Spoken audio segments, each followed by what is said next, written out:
السلام علیکم ورحمۃ اللہ وبرکاتہ۔ بسم اللہ الرحمن الرحیم۔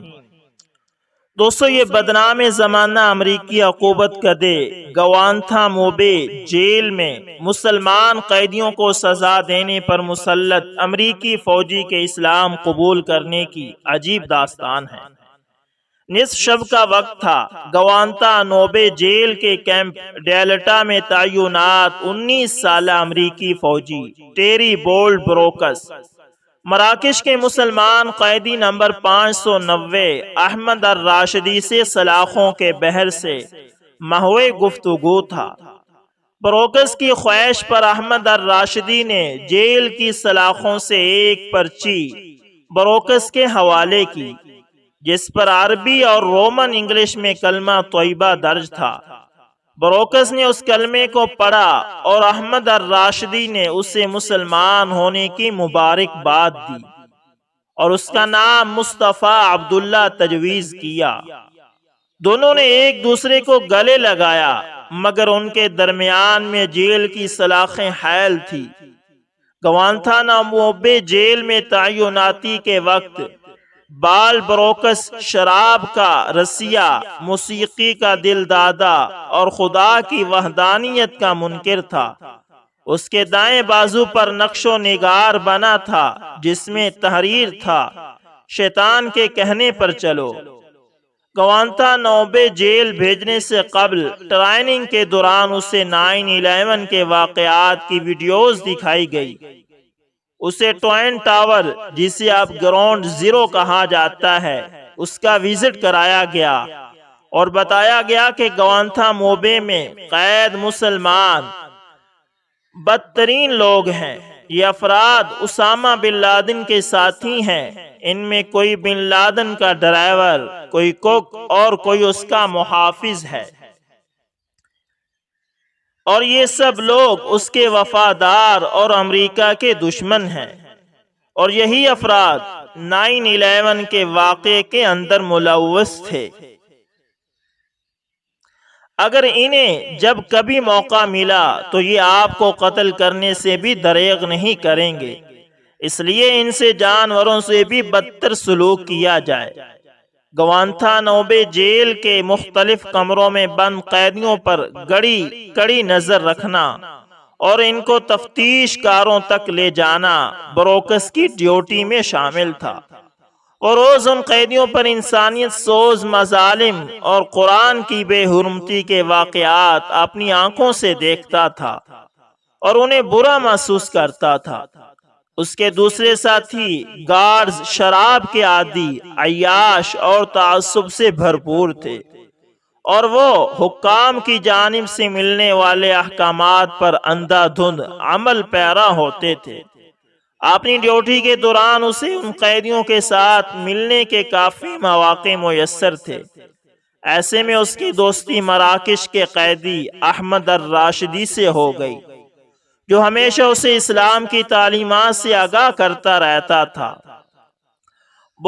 براکس کا کہنا ہے کہ مسلمان قیدیوں کا اپنے مذہب سے لگاؤ اور ظلم و تشدد کے باوجود ان کے چہروں پر مسکراہٹ نے اسے سب سے زیادہ متاثر کیا۔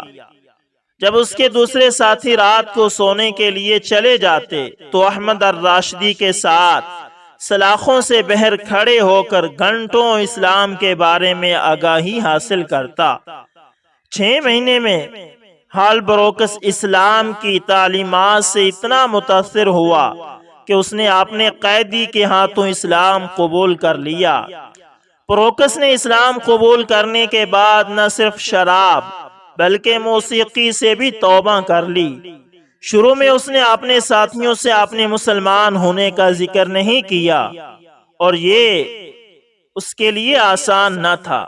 جب وہ ساتھیوں سے باتھ روم جانے کا بہانہ بنا کر 5 وقت کی نماز ادا کرتا، مسلمان ہونے کے بعد وہ اپنے فرائض منصبی سے نالاں تھا اور یہ محسوس کرتا تھا کہ مجھے اگرچہ آزادی حاصل ہے جو ان قیدیوں کو حاصل نہیں، مگر اس کے باوجود وہ ایک قیدی سے بھی بدتر ہے۔ کیونکہ وہ اپنے افسران کا صحیح اور غلط حکم ماننے کا غلام تھا۔ اس کے لیے وہ لمحات بڑے ہی ناخوشگوار ہوتے تھے جب قرآن مجید کی بے حرمتی کی جاتی یا قیدیوں پر تشدد کیا جاتا۔ جب اس کے افسران کو اس کے قبول اسلام کا علم ہوا تو انہوں نے اسے فوجی نظم و ضبط کا پابند نہ ہونے کا بہانہ بنا کر فوج سے نکال دیا۔ واشنگٹن پوسٹ نے اپنی 4 جون سن 2005 کی اشاعت میں واضح طور پر یہ خبر شائع کی کہ جنرل جی بیڈ جی گوانتانامو جیل کا انچارج تھا، تو اس دوران امریکی فوجیوں اور تفتیش کاروں نے قرآن پاک کو ٹھوکریں ماری اور تفتیش کے دوران وہ قرآن پاک کے اوپر کھڑے ہو گئے اور انہوں نے قرآن پاک پر وہ غلاظت پھینکی جس کا تذکرہ بھی ممکن نہیں۔ اس کے بعد ان ظالموں نے قرآن کریم کو فلش میں بہایا۔ اخبار کے اس انکشاف کے بعد پینٹاگون کی جاری کردہ تحقیقات کے مطابق گوانتانامو بے جیل میں مبینہ طور پر امریکیوں نے کم از کم 5 بار قرآن پاک کی بے حرمتی کی۔ بہرحال اس واقعے کے بعد امریکیوں نے گوانتانامو بے جیل میں تعینات اپنے فوجیوں پر پابندی عائد کی کہ وہ کسی بھی مسلمان قیدی سے ملیں گے نہیں بلکہ دور رہیں گے، غیر ضروری گفتگو سے اجتناب کریں اور بالخصوص ان سے دوستی سے منع کیا گیا، کیونکہ انہیں ڈر ہے کہ مسلمان قیدیوں سے دوستی کے نتیجے میں امریکی فوجی اسلام قبول نہ کر لیں۔ گوانتانامو بے جیل میں تعینات امریکی فوجی اسلام اور اس کے ماننے والوں کے دلوں سے اس کی محبت کم کرنے میں تو ناکام رہے، مگر ان کے 2 فوجی اسلامی تعلیمات سے متاثر ہو کر اور اپنے ساتھیوں کے اسلام کے بارے میں رویے سے متنفر ہو کر مسلمان ہو گئے۔ بروکس کے بازو پر بنے ٹیٹو جس پر شیطان کے کہنے پر چلو تحریر تھا، اب خدا کے کہنے پر چلو میں تبدیل ہو گیا۔ مصطفیٰ اب دین حق کے بڑے دائی ہیں، بہت مؤثر انداز میں دین حق کا دفاع بھی کرتے ہیں اور اس کا پیغام بھی پھیلاتے ہیں۔ انہوں نے وضاقتہ بھی ایسی اپنائی ہے کہ دیکھنے میں عالم دین لگتے ہیں۔ وہ اچھے لکھاری بھی ہیں اور قلم کے ذریعے بھی دعوت دین کا کام کر رہے ہیں۔ حرمین شریفین کی زیارت سے مشرف ہو چکے ہیں اور میڈیا سمیت جہاں موقع ملتا ہے مظلوم مسلمانوں کے لیے آواز ضرور بلند کرتے ہیں۔ تو دوستو اسی طرح ایک اور بھائی ہیں جنہوں نے اسلام قبول کیا، آئیے ان کی کہانی سنیں۔ میرا موجودہ نام مولوی محمد یونس ہے۔ شمسی کیلنڈر کے مطابق میری عمر تقریباً 51 سال ہے، لیکن اسلامی زندگی کی میری اصل عمر 28 برس کی ہے۔ 16 دسمبر 1978 کا وہ تاریخی دن میری زندگی میں انقلابی حیثیت رکھتا ہے، جس دن رب کائنات اللہ سبحانہ و تعالی نے مجھے ہدایت و ایمان کی نعمت سے سرفراز فرمایا۔ 31 جون 1955 میری تاریخ پیدائش ہے۔ میری آبائی وطن صوبہ مہاراشٹر کا ایک قصبہ مانڈول ہے جو نند گاؤں نزد منماڈ ریلوے جنکشن کے قریب واقع ہے اور موجودہ رہائش گاہ قدیم جالانہ صوبہ مہاراشٹر میں ہے۔ میری بنیادی تعلیم جالانہ کے مہاراشٹر نائٹ اسکول میں ہندی میڈیم سے ہوئی۔ 1947 میں نے میٹرک کا امتحان کامیاب کیا۔ میٹرک کے بعد ذہن میں مختلف مذاہب کے تعلق سے خیالات آتے رہے کہ کون سا مذہب سچا دھرم ہے۔ دماغ میں یکے بعد دیگرے کئی سوالات آنے لگے کہ ہمارا پیدا کرنے والا کوئی تو ہے، اس سنسار کا کوئی تو پالنہار ہے۔ پھر پوجا پاٹ سے دل اچاٹ ہونے لگا اور ایسا مذہب اسلام کی طرف رجحان بڑھتا گیا۔ میٹرک کے بعد کالج میں داخلہ لیا۔ میں نے محض داخلہ اس لیے نہیں لیا کہ وہاں مخلوط تعلیم کا نظام تھا۔ مسلمانوں کی تہذیب میں پردے کے اہتمام کو دیکھ کر مذہب اسلام کی جانب میرا جھکاؤ مزید بڑھنے لگا اور رفتہ رفتہ پردہ کی اہمیت و افادیت میرے دل کو چھونے لگی۔ دریاسنا مولانا مودودی کی ہندی زبان میں اسلام سے متعلق چند کتابوں کا ترجمہ میرے ہاتھ لگا۔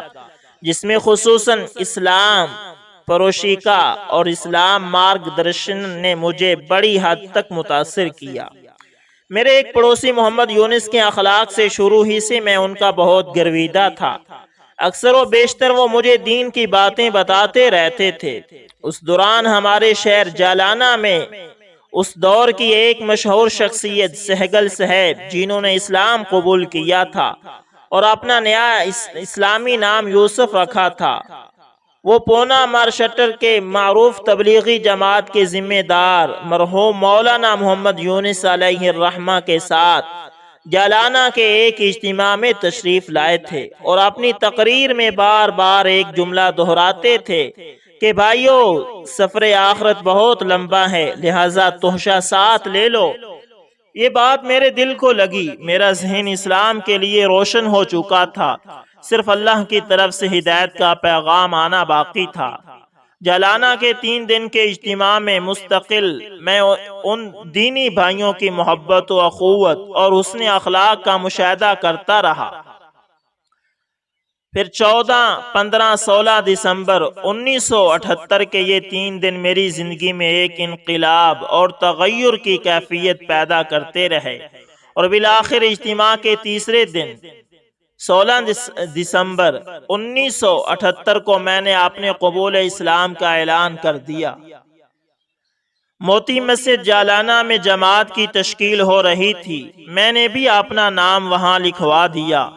میرا اصل نام سبھاش شنکر لال سامبرے سے محمد یونس رکھ دیا گیا۔ بعد ازاں میں نے اپنا تعلیمی سفر جاری رکھا، اردو عربی زبانوں کو ابتدائی مرحلوں سے سیکھا اور اللہ کے فضل سے اختتام عالمیت کی سند فراغت پر ہوا، اور بخاری شریف جیسی حدیث کی اہم ترین کتاب کو بھی پڑھنے کی اللہ رب العزت نے سعادت بخشی۔ سبھاش شنکر لال سامبرے سے مولوی محمد یونس تک کا یہ سفر کئی مسائل سے دوچار رہا، کئی مشکلات سامنے آئی۔ قبول اسلام کے بعد آزمائش کے دور سے بھی گزرنا پڑا، حتیٰ کہ جیل کی سلاخوں میں بھی زندگی کے چند یادگار مبارک لمحات گزارنے کا موقع نصیب ہوا، لیکن اللہ کی ذات پر مکمل بھروسہ اور توکل کرنے سے میرے قدم جمے رہے۔ بے شک قرآن پاک کی یہ آیت میرے لیے مشعل راہ بنی، یا ایہا الذین آمنوا ان تنصروا اللہ ینصرکم ویثبت اقدامکم۔ اے ایمان والو، اگر تم اللہ کی مدد کرو گے تو وہ تمہاری مدد کرے گا اور تمہارے قدم جما دے گا۔ واقعہ یہ کہ اس آیت کریمہ کی بغور تلاوت کرتے رہنے سے میرا حوصلہ بڑھتا رہا۔ میرے حقیقی بڑے بھائی وسنت اور چھٹے بھائی دھن راج ہیں، میری والدہ محترمہ بھرکو بھائی اور بہن ہیرا بھائی آج بھی بقید حیات ہیں، اور میں اللہ رب العزت سے ان حقیقی بھائی بہن اور والدہ کے لیے ہدایت کی دعا بھی کرتا ہوں۔ بھائیوں سے میری آج بھی ملاقات ہوتی ہے، لیکن وہ مجھے دین اسلام کے پرچار اور اشاعت کی اجازت نہیں دیتے، اور کہتے ہیں کہ آپ کو جس دھرم کا پالن کرنا ہے وہ شوق سے کریں، لیکن ہم پر کوئی زبردستی نہ کریں۔ لا اکراہ فی الدین اور لکم دینکم ولی دین کی ان آیات قرآنی کو دیکھ کر میں صبر و تحمل سے کام لیتا ہوں اور ان کے حق میں دعا کرتا ہوں کہ اللہ انہیں بھی ہدایت کے چراغ سے منور فرمائے۔ میری اہلیہ عائشہ بھی نو مسلمہ ہیں اور اللہ کے فضل سے دین کے اصول و ضوابط پر پوری عزیمت کے ساتھ عمل پیرا ہیں۔ میرے بیٹے حنظلہ، حذیفہ اور ابو بکر ہیں، اور بیٹی ام ہانی ہے۔ میرے 2 بیٹے اس وقت قرآن کریم حفظ کر رہے ہیں اور انشاءاللہ ان قریب اسے وہ مکمل کر لیں گے، اور میری مزید خواہش ہے کہ وہ دین کے اعلیٰ سے اعلیٰ تعلیم حاصل کریں اور دین اسلام کی خدمت کے لیے اپنے آپ کو وقف کر دیں۔ یہ تھے مولوی محمد یونس صاحب، جو راقم سطور سے حرم شریف میں موجود کلینک میں ملاقات کی غرض سے آئے تھے۔ نیز ہندوستان کے مشہور عالم دین اور خانوادہ حضرت مولانا سید ابو الحسن علی ندوی سے تعلق رکھنے والے محترم مولانا عبداللہ حسینی سے ایک تعارفی ختم بھی ساتھ لائے تھے۔ راقم الحروف کو مولوی محمد یونس صاحب سے مل کر غیر معمولی مسرت ہوئی۔ حرم شریف میں ایک نو مسلم کے قبول اسلام کا واقعہ اور ایک عالم دین کی حیثیت سے ان کے تعارف و دیگر تفصیلات کو سن کر راقم بہت متاثر بلکہ محظوظ ہوا۔ مولوی محمد یونس کے اس علمی سفر کے تعلق سے استفسار پر معلوم ہوا کہ 16 دسمبر 1978 انہوں نے اسلام قبول کیا۔ پھر چند ماہ حیدرآباد ہند میں مولانا حمید الدین عاقل حسامی کے مشہور مدرسہ دارالعلوم حیدرآباد میں گزارے۔ بعد ازاں بلریہ گنج اعظم گڑھ یوپی کے جامعہ الفلاح کا رخ کیا۔ یہاں بھی انہیں چند ماہ تعلیم حاصل کرنے کی سعادت حاصل رہی۔ اس کے بعد اسلامک سینٹر ویلور میں مرحوم جمیل صاحب کے قائم کردہ ایک اسلامی مرکز میں 6 ماہ کا نصاب مکمل کیا، جو خصوصاً نو مسلموں کی تربیت کو مد نظر رکھ کر بنایا گیا۔ اور اس کے بعد عمر آباد میں واقع جامعہ دارالاسلام عمر آباد میں 5 سال کا وقفہ گزارا۔ یہاں سے فراغت کے بعد عالم اسلام کی مشہور درسگاہ ندوۃ العلماء لکھنؤ میں بھی 1 سال کی مدت صرف کی۔ یہاں مفکر اسلام مولانا سید ابو الحسن علی ندوی سے بھی ملاقات کا شرف حاصل ہوا، اور آخر میں مالیگاؤں کی درسگاہ بیت العلوم سے سند فراغت حاصل کی۔ اور آپ نے اس طویل علمی سفر میں اللہ تعالیٰ کے ذکر و فکر سے بھی وابستہ رہے۔ سچ ہے کچھ ہاتھ نہیں آتا آہ سحری گاہ میں۔ بالآخر سبھاش شنکر لال سامیرے ایک عالم دین ہو کر اور مولوی محمد یونس کی حیثیت سے خدمت دین میں مصروف ہو گئے، اور اللہ کے فضل سے مزید 15 لوگوں کو اسلام میں داخل ہونے بنے۔ حلقہ اسلام میں داخل ہونے کے بعد آپ نے اپنے جذبات و احساسات کا اظہار کس طرح کیا؟ اس سوال پر انہوں نے دین اسلام کو ایک نعمت سے تعبیر کرتے ہوئے قرآن پاک کی اس آیت کا حوالہ دیا: الیوم اکملت لکم دینکم واتممت علیکم نعمتی ورضیت لکم الاسلام دینا۔ آج کے دن تمہارے لیے دین کو میں نے کامل کر دیا، اور میں نے تم پر اپنا انعام تمام کر دیا، اور میں نے اسلام کو تمہارا دین بننے کے لیے پسند کیا۔